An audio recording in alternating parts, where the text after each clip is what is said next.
Bismillahirrahmanirrahim. Assalamualaikum warahmatullahi wabarakatuh.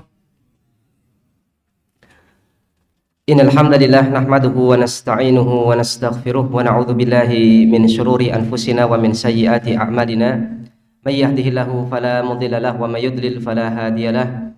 Wa asyhadu an la ilaha illallah wahdahu la syarikalah wa asyhadu anna Muhammadan abduhu wa rasuluhu la nabiyya ba'dah.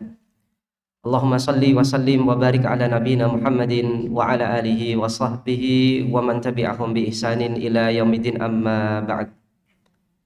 Kaum muslimin dan muslimah, bapak-bapak, ibu-ibu, jamaah Masjid Besar Sleman Kota rahimani wa rahimakumullah. Alhamdulillah, di kesempatan ba'da subuh ini, sembari kemudian kita menunggu waktu isyraq, kita duduk sebentar bermajelis dalam rangka untuk tawassaw bil haq wa tawassaw bis sabr, dan juga dalam rangka untuk tafaqquh fiddin, untuk mempelajari agama kita. Dan tentunya kita harus mengingat sabda Nabi sallallahu alaihi wasallam, man yuridillahu bihi khairan yufaqqih fiddin. Barang siapa yang Allah Subhanahu wa taala kehendaki kebaikan bagi orang tersebut, maka Allah Subhanahu wa taala akan pahamkan kepada orang tersebut dalam masalah agama.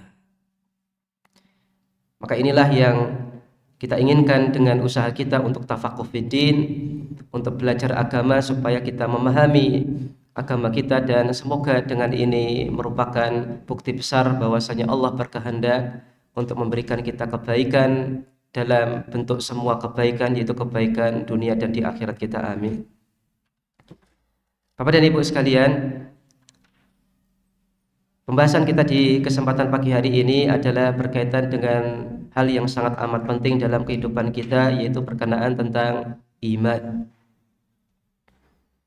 Dan kita ketahui bersama bahwasanya apabila kita bicarakan tentang iman, maka yang dimaksud dengan iman ini adalah sebagaimana yang tertera dalam hadis Nabi sallallahu alaihi wasallam, yaitu 6 rukun iman. Yaitu di mana Nabi sallallahu alaihi wasallam menjawab ketika Jibril alaihissalam bertanya, "Fa akhbirni 'anil iman." Wahai Muhammad, beritahukan kepadaku tentang iman. Maka Nabi sallallahu alaihi wasallam mengatakan, "Antu'mina billah." Engkau beriman kepada Allah, wa malaikatih, malaikat-malaikatnya, wa kutubih, kitab-kitabnya, wa rusulih, para rasulnya, wal yaumil akhir, Anda juga beriman terhadap hari akhir, wa tu'mina bil qadari khairihi wa syarrih, dan Anda juga beriman terhadap takdir, baik takdir yang baik ataupun takdir yang buruk.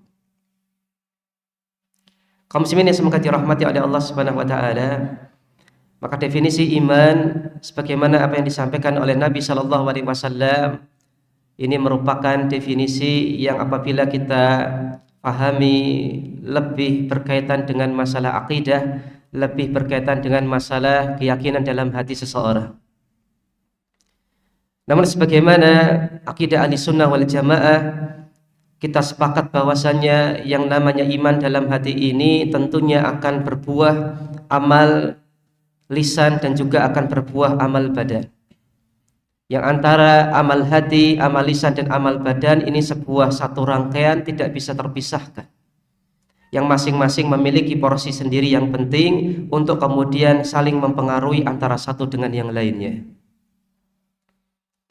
Adapun berkaitan dengan masalah keimanan dalam hati, maka Nabi sallallahu alaihi wasallam menyampaikan, "Ala inna fil jasadi mudghah." Ketahuilah bahwasanya di dalam badan ini ada segumpal daging. Fa idza fasadat fasadal jasadu kulluh. Apabila segumpal daging ini rusak, maka rusaklah semua badan. Wa idza salahat salahal jasadu kulluh. Apabila baik segumpal daging itu, maka akan baik pula semua badan. Ala wahyal qalbu. Ketahuilah bahwasanya segumpal daging tersebut itu adalah hati. Maka Nabi sallallahu alaihi wasallam menyampaikan kepada kita bahwasanya apa yang ada dalam hati itu mempengaruhi secara signifikan apa yang kemudian ada di luar, pada lisan seseorang, pada perbuatan seseorang. Maka di antara bukti nyata bahwasanya hati orang baik ketika dia hanya ucapkan perkataan yang baik dan benar. Dan bukti ketika orang ini baik adalah ketika dia lakukan perbuatan-perbuatan yang merupakan ketaatan kepada Allah Subhanahu wa taala dan dia jauhi maksiat. Maka semua kebaikan kita nilai dan kita timbang dengan ketaatan kepada Allah Subhanahu wa taala. Maka apabila seseorang ini menyatakan hatinya baik, namun apa yang dia katakan jauh dari kebenaran dan apa yang dia lakukan jauh dari ketaatan kepada Allah Subhanahu wa taala, maka kita katakan bahwasanya mungkin Anda belum terlalu baik hatinya dan Anda belum kemudian sesuai dengan apa yang dikatakan oleh Nabi Shallallahu Alaihi Wasallam tentang hati yang baik. Kaum muslimin semoga dirahmati oleh Allah Subhanahu wa taala. Dan Nabi Shallallahu Alaihi Wasallam dalam banyak hadisnya dan diantaranya nanti akan kami sampaikan berkaitan dengan pengaruh lisan dan juga amalan terhadap keimanan seseorang. Yang mana lisan dan amalan badan ini akan secara signifikan mempengaruhi tentang apa yang ada dalam hati. Oleh karena itulah Bapak dan Ibu sekalian, para ulama sepakat bahwasanya yang namanya iman itu adalah qaulun wa amalun. Bukan hanya apa ada yang dalam hati, namun apa yang ada dalam hati ini akan membuahkan qaul, perkataan, wa amalun, dan juga amalan. Itu amalan anggota badan, dan mana keimanan ini akan senantiasa bertambah seiring dengan ketaatan yang kita lakukan kepada Allah Subhanahu wa taala, dan keimanan ini akan semakin menurun seiring dengan maksiat yang kita lakukan kepada Allah Subhanahu wa taala.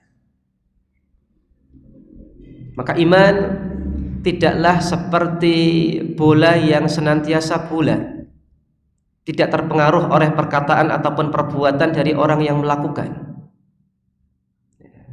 Maka Ahlussunnah wal Jamaah meyakini bahwasanya iman ini akan bertambah dan akan berkurang. Maka untuk para nabi dan rasul, maka keimanan mereka adalah keimanan yang senantiasa bertambah seiring dengan kemudian datangnya wahyu dari Allah Subhanahu wa taala kepada mereka. Namun orang selain para nabi dan rasul, mereka adalah manusia biasa. Boleh jadi di satu waktu keimanan mereka meningkat sehingga mereka semangat untuk melakukan berbagai macam ibadah, namun di waktu yang lain boleh jadi keimanan mereka menurun drastis sehingga kemudian banyak larangan Allah Subhanahu wa taala yang dilanggar. Maka Bapak dan Ibu sekalian, maka itu adalah kondisi kita sehari-hari. Ketika keimanan meningkat, maka kita semangat untuk kemudian salat tahajud misalkan, atau mungkin menambah rakaat salat tahajud kita, atau menambah zikir kita, dan hati ini terasa bahagia dan terasa lapang, terasa senang, terasa ringan. Namun suatu ketika kita terbujuk rayu oleh setan, kemudian kita melakukan dosa, melakukan maksiat kepada Allah Subhanahu wa taala, kemudian hati kita merasa sempit dan hati kita merasa bersedih karena dosa kita, dan di antara efeknya adalah kita gusar, gundah gulana, merasa khawatir, bersedih, dan juga sebagian orang itu tidak bisa tidur karena dosa-dosanya. Oleh karena itulah di antara kunci kebahagiaan seorang hamba adalah ketika seorang hamba diberikan nikmat oleh Allah Subhanahu wa taala. Di antara bentuk nikmat Allah menika adalah dengan kita dimudahkan oleh Allah melakukan ibadah, maka kita wajib untuk bersyukur kepada Allah Subhanahu wa taala. Dan kemudian apabila kita terjerumus dalam maksiat, maka Allah Subhanahu wa taala perintahkan kepada kita untuk kemudian segera kembali dan bertobat kepada Allah Subhanahu wa taala, dan itu adalah kunci sukses ketika seorang hamba terjerumus dalam maksiat. Bapak dan Ibu sekalian, memang betul Allah Subhanahu wa taala adalah Ghafurur Rahim, zat yang Maha Pengampun lagi Maha Penyayang. Namun jangan sampai kemudian dengan Maha Pengampun dan penyayangnya Allah kita menjadi tertipu, kemudian bermudah-mudahan melakukan dosa kepada Allah Subhanahu wa taala, yang mencerminkan ini tanda buruknya adab kita kepada Allah Subhanahu wa taala. Sebagian kaum muslimin ini sering kita jumpai ada yang mengatakan bahwasanya toh Allah Maha Pengampun, maka nanti pasti Allah akan ampuni hambanya. Toh ini dosa kecil, bukan kesyirikan, bukan dosa besar. Dan tentu saja Allah Maha Pengampun, Allah akan ampuni hambanya. Maka dalam masalah melakukan dosa, yang pertama adalah bukan hanya besar kecil yang kita lihat, namun kepada siapa kita berdosa. Maka ketika Anda berdosa kepada Rabbul Alamin, maka sebenarnya ini merupakan sikap yang sangat amat tidak beradab kepada Allah Subhanahu wa taala yang menciptakan kita semua dan yang kemudian memberikan kita rizki. Maka sebagaimana Anda ini akan jauh lebih berhati-hati bersikap kepada orang yang punya jasa kepada Anda daripada mungkin ketika Anda bergaul dengan teman biasa Anda. Kalau kita punya salah sama teman biasa kita, maka mungkin ya namanya teman, kadang-kadang ya ada perkataan yang ini sebenarnya guyonan, kemudian tersinggung, tapi kemudian baikan lagi, biasa. Tapi ketika Anda bersikap dengan orang yang memiliki jasa besar kepada Anda, semisal bapak dan ibu kita, ataupun orang-orang terdekat kita, keluarga kita yang punya jasa besar kepada kita, ataupun mungkin bukan keluarga kita namun dia adalah orang yang kita hormati, maka tentunya kita akan jauh lebih hati-hati dalam bersikap, jangan sampai kemudian kita melakukan kesalahan kepada orang tersebut. Meskipun sebenarnya orang tersebut itu adalah orang yang pemurah dan orang pemaaf, tapi akan sangat amat tidak sopan kemudian kita beralasan wong Pak Kai pemaaf kok ora popo, tak ribai ora popo. Maka tentunya tidak demikian. Maka apabila kita ini bisa terapkan dalam muamalah kepada sesama manusia, maka jauh lebih dari itu tentunya muamalah kepada Allah Subhanahu wa taala harusnya kita bisa menerapkan adab ini. Maka betul Allah Subhanahu wa taala Maha Pengampun lagi Maha Penyayang, namun ampunan Allah itu harus diminta. Maka sebagai bentuk adab yang mulia dari seorang hamba kepada Rabbul Alamin adalah meskipun dia mengetahui Allah Maha Pengampun, namun dia harus minta ampun kepada Allah Subhanahu wa taala. Karena bagaimana Allah Subhanahu wa taala akan mengampuni hambanya ketika hambanya saja tidak mau minta maaf dan minta ampun kepada Allah Subhanahu wa taala. Karena dalam hadis-hadis Nabi sallallahu alaihi wasallam, terutama dalam hadis qudsi, yang Allah perintahkan kepada hamba untuk kemudian Allah ampuni adalah ketika hamba minta ampun kepada Allah. Fastaghfiruni aghfir lakum. Allah katakan dalam sebuah hadis qudsi yang disampaikan oleh Nabi sallallahu alaihi wasallam, maka hendaklah kalian minta ampun kepadaku, niscaya akan aku ampuni kalian. Maka Allah Subhanahu wa taala perintahkan kita untuk meminta ampunan. Bukan hanya sekedar kemudian mengandalkan bahwasanya Allah Maha Pengampun, namun kita harus minta ampun dan merealisasikan istighfar kita dengan realita yang nyata, yaitu dengan kita meninggalkan dosa, menyesal dan seterusnya. Kaum muslimin semoga dirahmati oleh Allah Subhanahu wa taala, maka itu adalah keadaan iman kita setiap hari bertambah dan berkurang. Maka itu adalah sebuah keniscayaan yang Allah Subhanahu wa taala telah tetapkan bagi hamba-hamba Allah Subhanahu wa taala selain nabi dan rasul. Bapak dan Ibu sekalian, dan juga perlu kita ingat kembali bahwasanya yang namanya iman ini banyak cabangnya dan banyak bentuknya untuk kemudian bisa kita lihat dalam realitas kehidupan kita. Maka Nabi sallallahu alaihi wasallam mengatakan, al-iman bid'un wa sab'una syu'bah atau bid'un wa sittuna syu'bah. Yang namanya keimanan ini jumlahnya ada 70 atau 60 sekian cabang. Afdaluha qaulu la ilaha illallah, yang paling utama itu adalah perkataan la ilaha illallah. Apa yang dimaksud dengan perkataan la ilaha illallah? Maka sebagaimana yang ditafsirkan oleh Nabi sallallahu alaihi wasallam dalam hadisnya yang lain, man qala la ilaha illallah shadiqan biha dakhalal jannah. Barang siapa yang mengatakan la ilaha illallah jujur dari hatinya, maka dia akan masuk surga. Maka yang dimaksud dengan perkataan la ilaha illallah adalah ketika seseorang mengatakan la ilaha illallah jujur dalam hatinya dan juga memahami makna dan konsekuensinya bahwasanya tidak ada sesembahan yang hak kecuali Allah Subhanahu wa taala. Maka semua peribadahan dia berikan hanya kepada Allah Subhanahu wa taala sebagai bukti merealisasikan cabang keimanan yang paling tinggi dan mulia, yaitu perkataan la ilaha illallah. Adapun orang yang dia mengatakan la ilaha illallah namun kemudian tidak memahami maknanya, tidak memahami kemudian konsekuensinya, maka meskipun dia mengatakan la ilaha illallah, kita katakan Anda kurang jujur dalam perkataan Anda.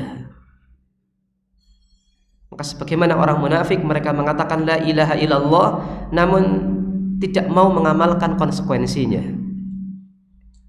Dan orang musyrik jahiliyah tidak mau mengatakan la ilaha illallah karena mereka tahu konsekuensinya. Seandainya mereka mengatakan la ilaha illallah, mereka harus meninggalkan semua peribadahan dari selain Allah Subhanahu wa taala. Karena paham hal ini, maka Abu Jahal, Abu Lahab dan yang lainnya tidak mau mengatakan la ilaha illallah. Namun banyak orang di zaman kita mengatakan la ilaha illallah, ternyata kemudian kita lihat dalam perkataan, perbuatannya tidak mencerminkan la ilaha illallah. Masih banyak di antara kita saudara kaum muslimin yang masih kemudian meninggalkan sholat. Masih banyak di antara saudara kita kaum muslimah yang kemudian mungkin belum mengetahui tentang kewajiban memakai pakaian yang syar'i. Masih banyak di antara kita yang kemudian tidak semangat untuk menjaga bacaan Al-Qur'annya, membaca Al-Qur'an, memahami Al-Qur'an. Bahkan masih banyak di antara kita yang kemudian anti terhadap majelis ilmu. Bapak dan Ibu sekalian, maka ini adalah sebuah realitas yang nyata di sekitar kita. Maka ini bukti bahwasanya ketika tauhid ini tidak dipahami dengan sebenarnya, tauhid ini ketika tidak mengakar dalam hati seseorang, maka jangan heran ketika amalan-amalan ibadah itu akan tidak diperhatikan. Namun ketika tauhid ini telah mengakar dalam hati seseorang, maka keimanannya akan semakin kokoh, dan ketika dia menghadapi firman Allah Subhanahu wa taala berupa perintah dan larangan, itu mudah baginya untuk terima dan larangan untuk mudah baginya untuk dia tinggalkan. Tapi ketika seseorang ini dengan perintah kok alot, dengan larangan malah senang melarangnya, senang untuk kemudian melanggar larangan tersebut, maka ini bukti bahwasanya keimanannya adalah keimanan yang rendah, dan tentunya kadar tauhid di dalam hati seorang itu akan semakin turun sesuai dengan kemaksiatan yang dia lakukan. Wa adnaha imatatul adza 'anit thariq, dan cabang keimanan yang paling rendah menika adalah menyingkirkan semua gangguan dari jalan. Maka semua yang termasuk dalam gangguan yang kita jumpai di jalan, apabila kita menyingkirkannya, maka ini merupakan dikatakan oleh Nabi Shallallahu Alaihi Wasallam tingkatan iman yang paling rendah. Bapak dan Ibu sekalian, maka misalkan kita sudah mengetahui bahwasanya apabila ada tanda berbiku-biku di tepi jalan, itu tidak boleh digunakan untuk parkir. Maka apabila Anda gunakan untuk parkir, maka ini mengganggu. Maka ini bertolak belakang dengan keimanan. Kita mengetahui bahwasanya jalan di depan rumah kita itu adalah jalan yang sempit. Apabila jenengan parkir motor saja satu di situ, itu susah untuk dilewati untuk papasan dan yang lainnya. Maka ketika kita tidak memarkir motor di tepi jalan di depan rumah kita karena tahu hal ini, maka ini selaras dengan keimanan. Apabila Anda tahu bahwasanya sebuah batu yang ada di jalan ini bisa kemudian mencelakai orang pengguna jalan di sampingnya, boleh jadi orang itu kesandung, boleh juga dia tidak kesandung tapi kemudian ada mobil yang menggilas batu itu, kemudian batunya terlempar, boleh jadi kena kepala ataupun yang lain bagi pengguna jalan, dan Anda prediksikan hal tersebut, kemudian Anda naik motor, kemudian menepikan motor Anda di jalan, mengambil dan menyingkirkan batu tersebut, maka mungkin aneh ya bagi sebagian orang, yang ngapain kemudian capek-capek minggir kemudian nyingkirkan batu. Namun apabila secara real Anda prediksi bahwasanya ini bisa memadorotkan orang terutama pengguna jalan di situ, maka kemudian Anda singkirkan, maka ini merupakan bukti keimanan seorang hamba. Kaum muslimin yang semoga dirahmati oleh Allah Subhanahu wa taala. Dan banyak hal yang lainnya yang ini mungkin merupakan hal yang sebagian kita anggap remeh, namun sebenarnya itu adalah cermin keimanan seseorang. Maka Bapak dan Ibu sekalian, Bapak dan Ibu mungkin pergi ke masjid, kemudian tahu tetangganya ini jalan kaki, kemudian masjid itu cukup jauh, kemudian jenengan boncengkan ke belakang, bonceng di belakang. Maka apakah ini termasuk cermin keimanan? Iya. Ta'awun 'alal birri wa taqwa. Kemudian tetangga jenengan itu adalah orang yang sangat amat tidak suka dengan bau-bau yang tidak enak. Kemudian Anda jaga sampah yang ada di rumah Anda supaya kemudian jangan sampai tercium baunya sampai tetangga. Apakah ini cermin keimanan? Ini cermin keimanan. Maka banyak hal yang kemudian ini merupakan hal sederhana, yang kemudian ini merupakan bukti cermin keimanan seorang hamba yang mungkin banyak di antara kita boleh jadi menyepelekannya, tapi ternyata itu adalah cermin keimanan. Kaum muslimin yang semoga dirahmati oleh Allah Subhanahu wa taala.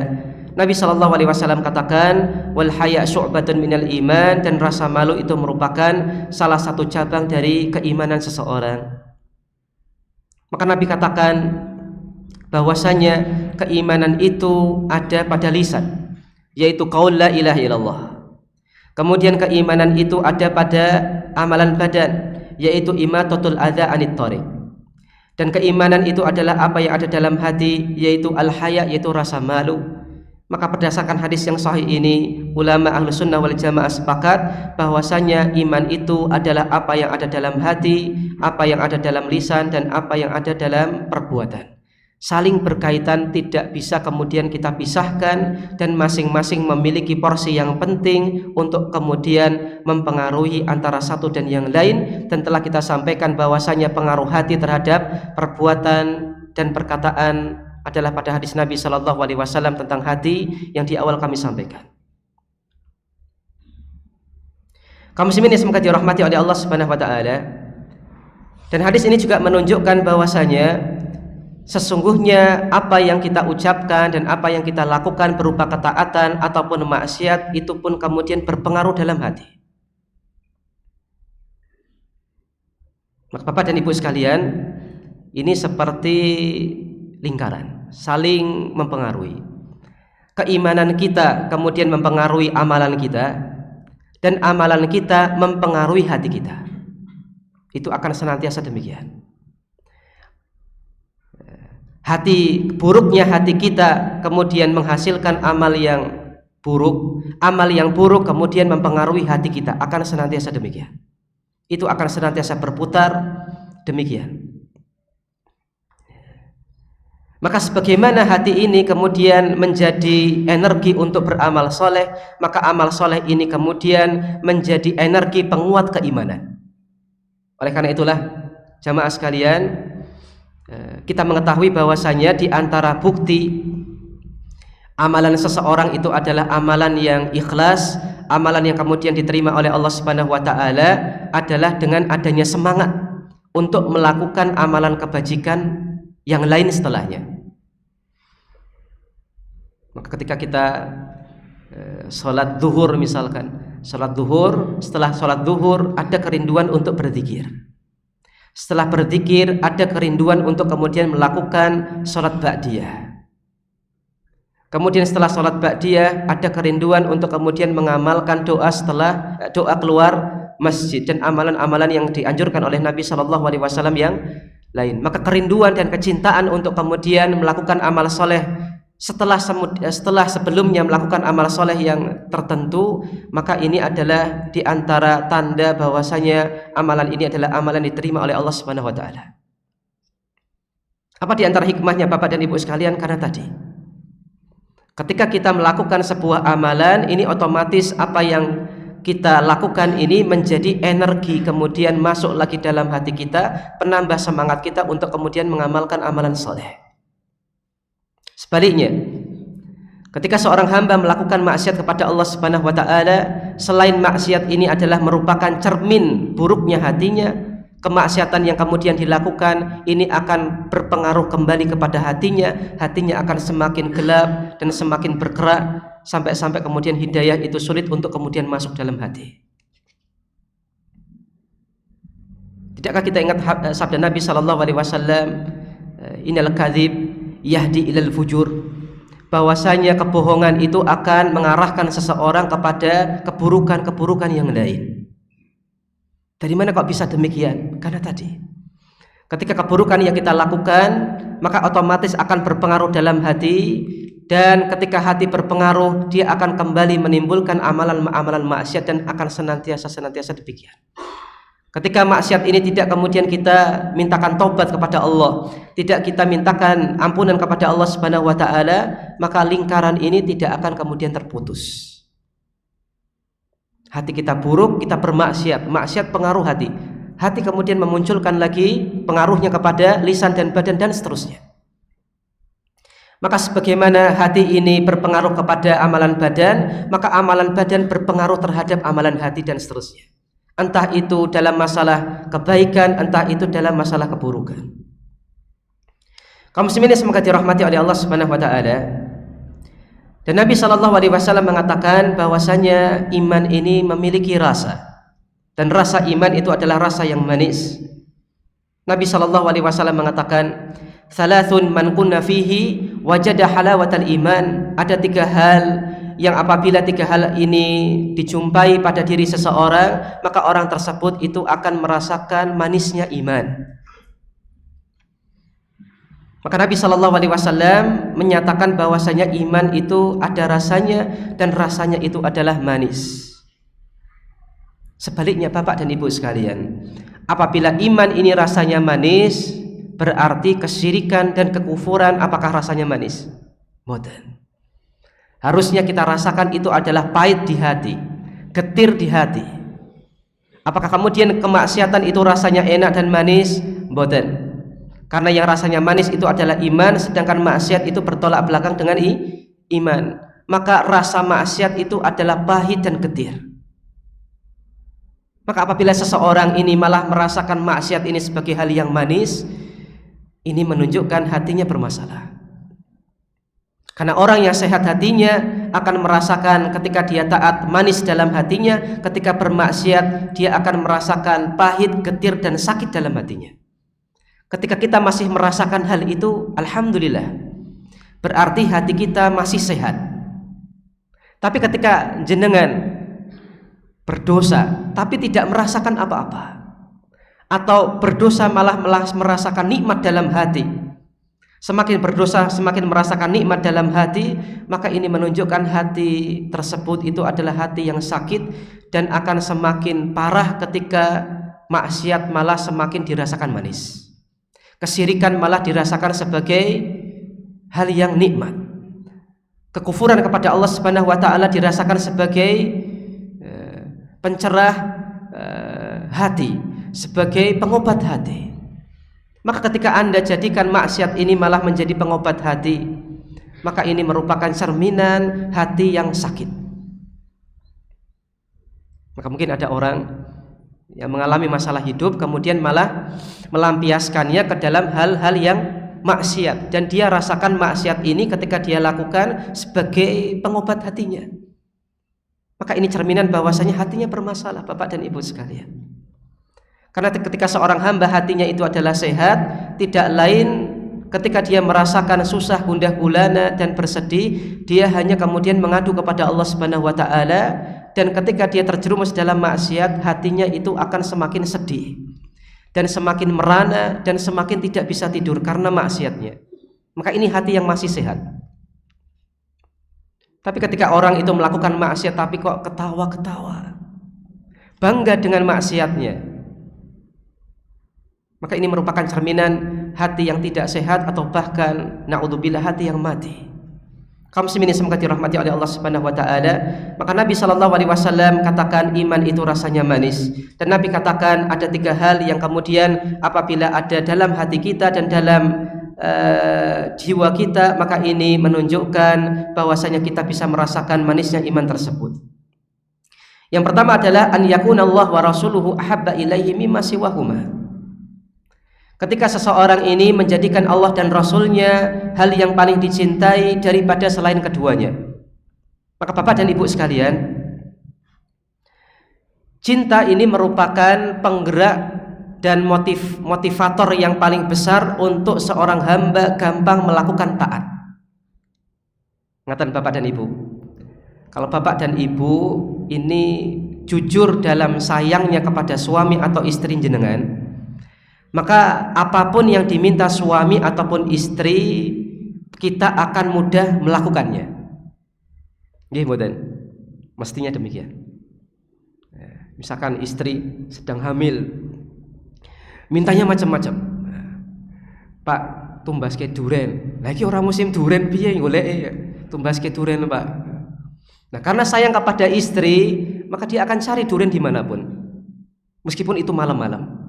Meskipun pulang nggak bawa apa-apa, tapi dia lakukan usaha. Ya. Istri, Bu, masak ke rendang. Orang iso masak rendang, Mas. Ngerti dewi aku ki orang iso masak. Pengen Ibu. Akhirnya istri karena sayangnya kepada suami, dia akan berusaha untuk belajar membuat rendang. Meskipun dia yakin ini saya nggak bisa. Tapi karena ada rasa sayang kepada suami, maka ini merupakan pendorong besar seseorang dan seorang istri di sini untuk kemudian taat kepada suaminya dan ingin kemudian merealisasikan apa yang dipengini oleh suami. Meskipun sebenarnya ya saya nggak hobi masak, masakan saya ya sebagaimana diketahui oleh suami ya kurang enak. Tapi karena saya sayang kepada suami, saya akan berusaha. Dan ketika kita melakukan usaha untuk orang yang kita sayangi dan orang yang kita cintai, apakah ada rasa senang ataukah rasa susah yang muncul dalam hati kita, bapak-bapak dan ibu-ibu? Senang. Apakah kemudian muncul rasa bangga? Iya, rasa bangga. Dan rasa kepuasan dalam hati kita untuk kemudian memenuhi permintaan dari orang yang kita sayangi dan kita cintai.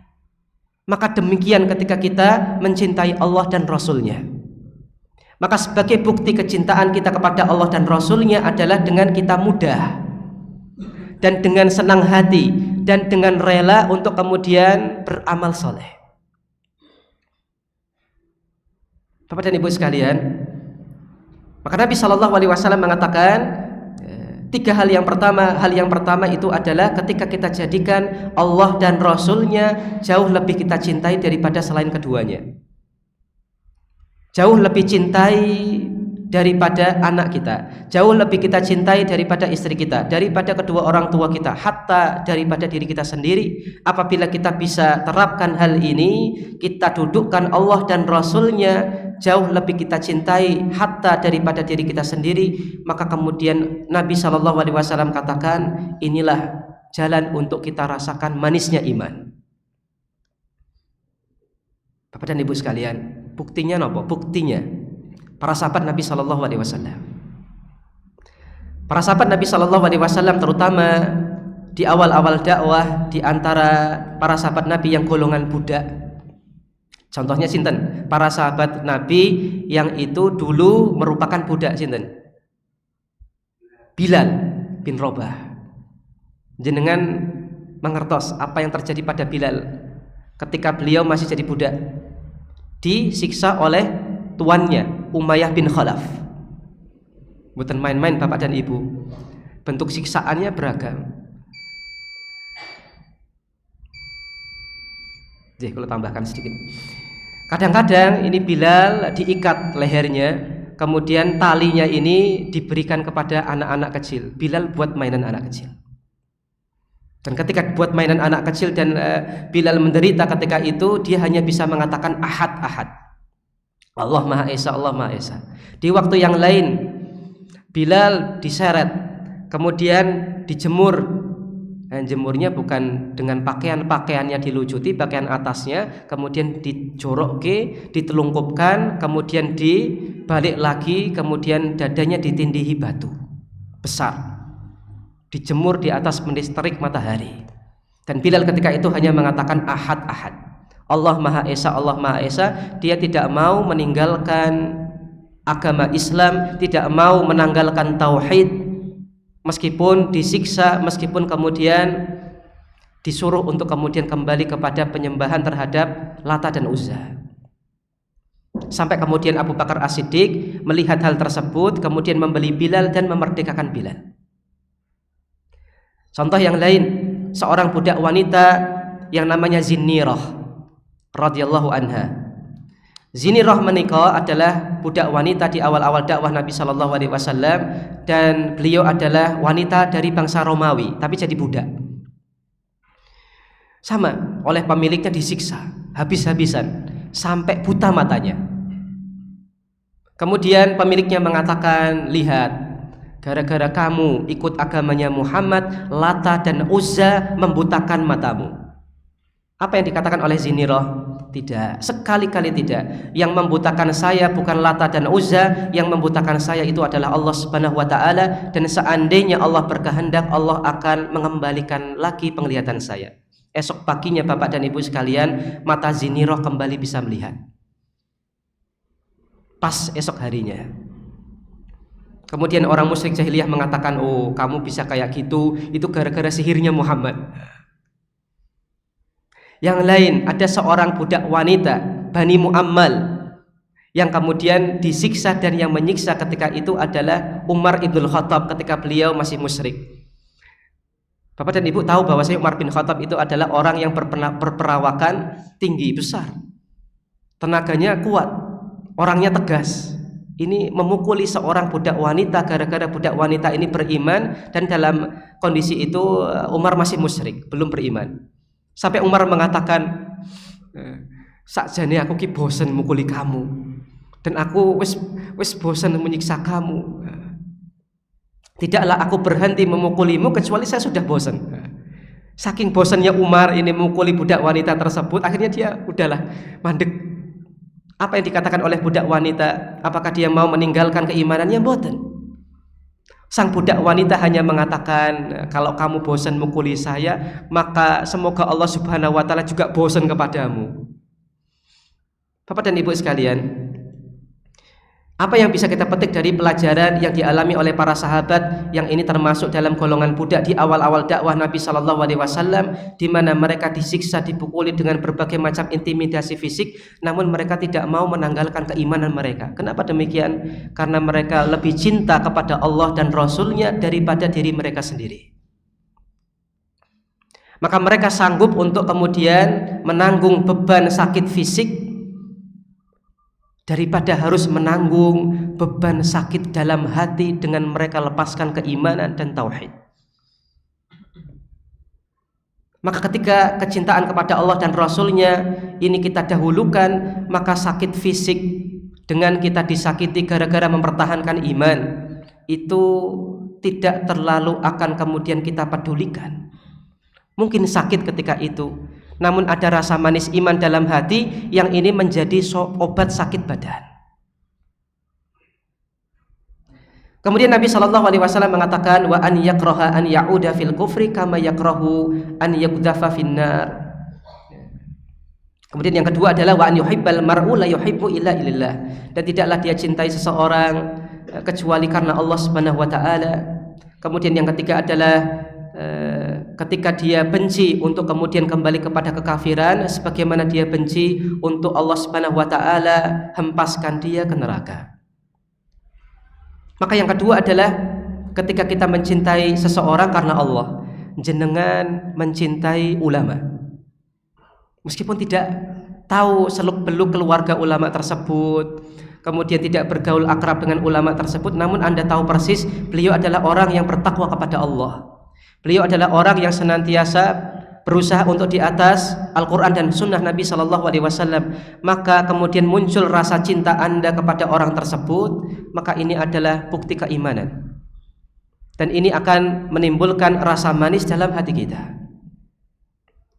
Jenengan punya tetangga, mungkin tidak akrab dan tidak kenal mendalam, tapi Anda tahu persis tetangga ini adalah orang yang senantiasa perhatian terhadap sholat 5 waktunya, ke masjid, perhatian terhadap pendidikan agama anaknya, dan dia adalah orang yang aktif di berbagai macam kegiatan keagamaan, di kajian jadi panitia, entah cuma jaga parkir ataupun yang lainnya. Kemudian dari sisi infak luar biasa infaknya. Anda paham dan Anda mengerti itu, kemudian muncul rasa cinta Anda kepada tetangga Anda ini meskipun tidak kenal dekat, maka ini adalah bukti keimanan. Maka ketika Anda mencintai seseorang dan tidaklah Anda cinta dan sayang orang tersebut kecuali karena Allah Subhanahu wa taala. Karena Anda tahu hamba ini taat kepada Allah Subhanahu wa taala meskipun jenengan tidak kenal namanya. Meskipun jenengan tidak akrab dengan bapak ataupun ibu tersebut, namun ini adalah hal yang bisa mendatangkan manisnya iman dalam hati kita.